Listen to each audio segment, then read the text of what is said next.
하나님은 인간 대제사장을 대신하여 영원하고 완전한 예수님을 대제사장으로 삼으셨습니다. 그분은 새로운 언약의 보증이 되시는 분입니다. 그 보증을 믿고 우리는 하나님께 담대히 나아갈 수 있는 것입니다. 최고의 보증이기 때문입니다. 여러분의 빚 보증을 한국은행에서 해준 것이나 마찬가지입니다. 예수님의 제사는 완벽하고 영원하게 다른 누군가가 필요하지 않습니다. 완벽하고 완전하고 단번에 자신을 들어 완성한 것입니다. 이것을 절대 잊으시면 안 됩니다. 예수님의 사역은 과거로부터 미래, 종말의 때까지 완전하고 완벽하고 영원하게 이루어진 것입니다. 이만희도 안산홍도 장길자도 박태선도 문선명도 정명석도 그 외 기타 잡것들이 전혀 필요하지 않습니다. 이것을 마음판에 새기시고 평생 잊지 마시길 바랍니다. 여러분, 이것만 진리로, 절대 진리로 받아들이면 이단에 빠질 일은 결코 없습니다. 다른 무엇을 찾지 마시길 바랍니다. 예수님을 의지하여 주의 보좌로 나아가는 저와 여러분이 되시길 예수의 이름으로 소망합니다. 오늘은 새 언약의 중보자이신 예수님과 새 언약이 왜 우월한지 살펴보도록 하겠습니다. 1절의 히브리 저자의 말이 참 기가 막힙니다. 지금까지 이야기의 요점은 이라고 시작합니다. 그러니까 지금까지 이야기를 총정리를 할 수 있습니다. 그 요점은 바로 우리에게 대제사장이 있다는 것입니다. 아멘. 예수님은 완전하고 완벽하고 영원하고 죄의 문제를 완벽하게 해결하고 하나님 옆에 계신 분이고 정말 대단한 분이야. 근데 그 분이 우리와 함께 계신데 그 분이 우리의 편이래 이렇게 말하는 것입니다. 그분이 계시는 곳은 하나님 보좌 우편이신데 인간이 만든 성소가 아닌 하나님이 친히 만든 성소에 계시다고 말하고 있습니다. 그러면 하늘의 성소는 어떤 모양이라고 생각하십니까? 우리가 알고 있는 고대 성전, 우리가 알고 있는 그런 성전의 모습과 비교해서 사이즈는 모르겠지만 비슷할 것이라 생각합니다. 왜냐하면 지상의 것은 5절에 하늘에 있는 것의 모형 또는 그림자라고 말하고 있기 때문입니다. 근데 하늘의 성소와 지상의 성소는 분명한 차이가 있습니다. 그 부분은 내일 자세히 다루도록 하겠습니다. 히브리서를 보면 그 다음 얘기들 조금씩 이렇게 그 전에 좀 하기 때문에 좀 중복되는 느낌이 좀 많이 느껴지지만 하여튼 좀 살짝 다르고 그다음 집중적으로 다르고 살짝 다르고 이런 식으로 좀 구성이 되어 있습니다.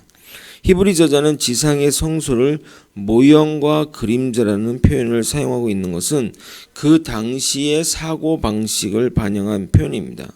고대 헬라인들은 그 두 개의 세계가 존재한다고 생각했습니다.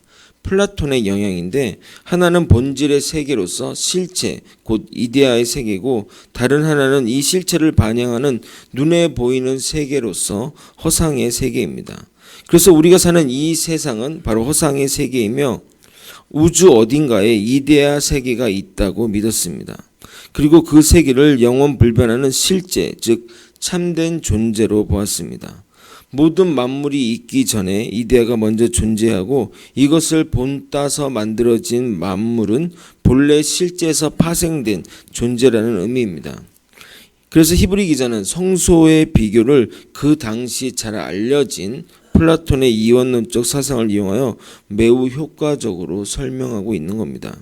조금 어려운 내용이지만 이러한 이데아 사상으로 있음으로 인해 기독교가 헬라 국가, 로마, 그리스, 로마 제국의 복음 전파에 크나큰 영향을 미치게 됩니다.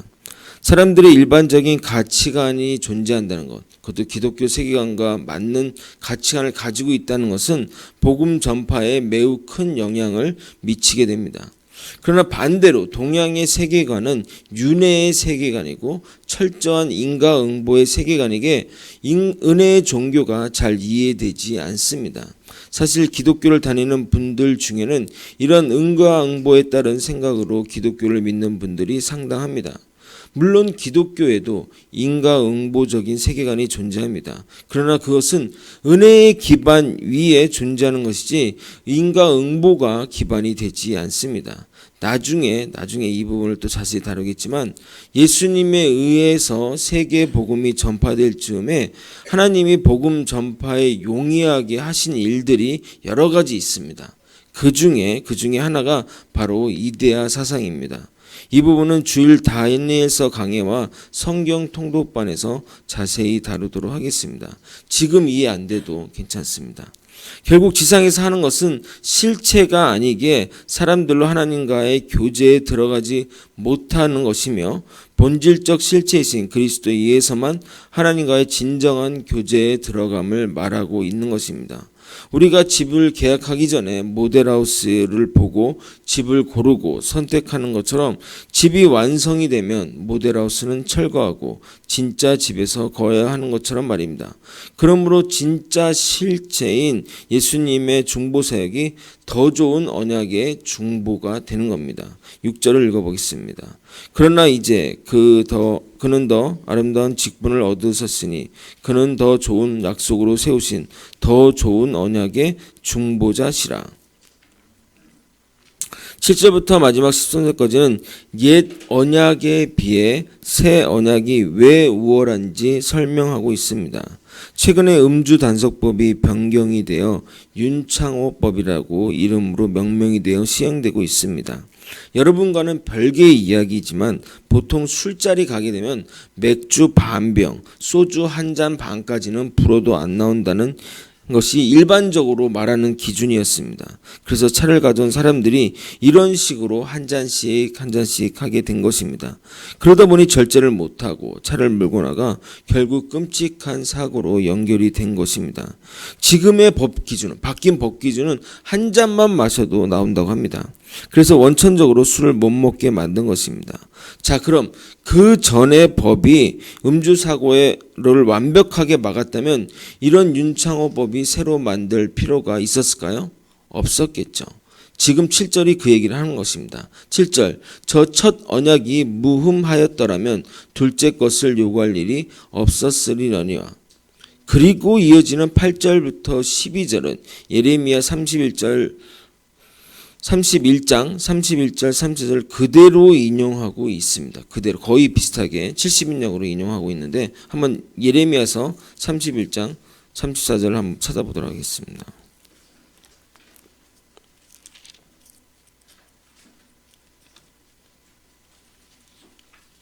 구약성경 1100페이지 1100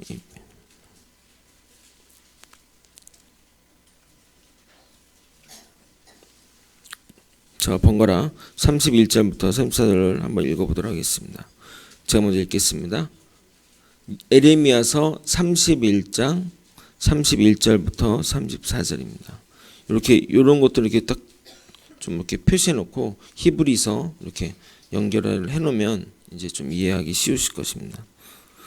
여호와의 말씀이니라. 보라, 날이 이르니 내가 이스라엘 집과 유다 집에 새 언약을 맺으리라.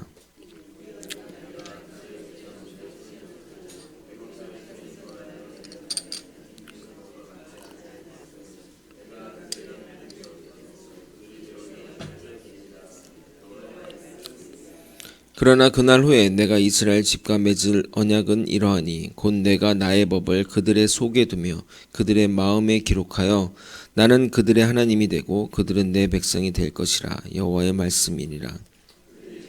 각기 이웃과 형제를 가리켜 이르기를 너는 여호와를 알라 하지 아니하리니 이는 작은 자로부터 큰 자까지 다 나를 알기 때문이라. 내가 그들의 악행을 사하고 다시는 그 죄를 기억하지 아니하리라. 여호와의 말씀이니라. 아멘. 히브리 저자는 과거의 일을 다시 말하고 있습니다. 왜 우리에게 새 언약이 필요한지에 대한 역사적 배경을 말입니다. 모세와 더불어 온 백성이 언약을 맺었습니다. 이 언약은 쌍방이 맺은 겁니다. 너희 내 말 들을래? 그러면 너희는 내 백성이 되고 내가 너희 하나님이 되어 너희는 하나님 나라가 되는 거야 라고 했습니다. 백성이 아멘하고 화답하며 좋아했습니다. 그러나 인간의 죄성이 하나님의 법을 싫어했습니다. 그래서 인간이 먼저 깨트려 버렸습니다. 그래서 하나님은 공의의 하나님이시기에 심판을 내리신 겁니다. 심판을 내리고 남몰라라 하시지 않으시고 하나님은 다시 우리와 언약을 맺으시는데, 그 전에는 두 돌판을 새겨 지키라고 했다면 이제는 각 사람 마음판에 새겨주시고 지키게 하셨습니다. 그리고 결코 혼자 지키게 내버려 두지 아니하시고 성령님을 주셔서 우리를 깨우시고 중보하시는 겁니다. 뭐 돌판의 법도 지키지 않은데 마음판이나 다를까 생각할 수도 있습니다. 아닙니다. 그전에는 죄를 지으면 심판이 있지만 이제는 죄를 지어도 피할 길을 주셨다는 것입니다. 바로 죄를 뉘우치고 주님께 돌아오는 회개를 주신 것입니다. 그 회개의 마음을 성령님이 주시는 겁니다. 고린도전서 10장 13절을 읽어보도록 하겠습니다. 사람이 감당할 시험 밖에는 너희가 당한 것이 없나니 오직 하나님은 미쁘사 너희에게 감당하지 못할 시험 당함을 허락하지 아니하시고 시험을 당할 즈음에 또한 피할 길을 내사 너희로 능히 감당하게 하시니라. 마지막 13절을 함께 읽겠습니다. 시작. 새 언약이라 말씀하셨음에 첫 것은 낡아지게 하신 것이니 낡아지고 새하는 것은 없어져 가는 것이니라. 옛 언약은 낡고 새하고 없어져야 하는 것이라 말합니다. 왜 그럴까요? 왜 완전하지 못한 것일까요? 옛 언약은 하나님의 명령 및 인간의 행위에 기초 둔 것으로서 순종하면 상급을 받는다고, 거역하면 벌을 받는다고 합니다. 언약의 당사자로서 이스라엘은 마땅히 하나님의 말씀을 지키고 순종해야 할 의무가 있었는데 그들은 그 의무를 저버렸습니다. 왜냐하면 타락한 인간은 하나님의 명령을 완전히 순종할 수 없으므로 옛 언약은 완전할 수 없었게 된 것입니다. 이스라엘이 자신의 의무를 내팽개치고 우상 숭배와 죄악으로 치닫자 하나님은 옛 언약에 따라 징벌하시고 그들을 이방 나라에 넘기신 것입니다. 그래서 하나님은 새 언약을 주신 것입니다. 새 언약은 하나님의 은혜와 인간의 믿음에 기초를 두고 있습니다. 즉 연약한 인간을 향하신 하나님 자신의 무한한 은혜가 그 기초를 이루고 있어서 인간은 그리스도 안에만 있다면 그의 크고 작은 죄의 허물들을 하나님의 은혜의 수혜에 전혀 영향을 미치지 못하게 되는 것입니다. 옛 언약은 사람들이 의를 얻으려고 법을 다 지켜야만 했습니다. 그러나 이것은 불가능한 일입니다.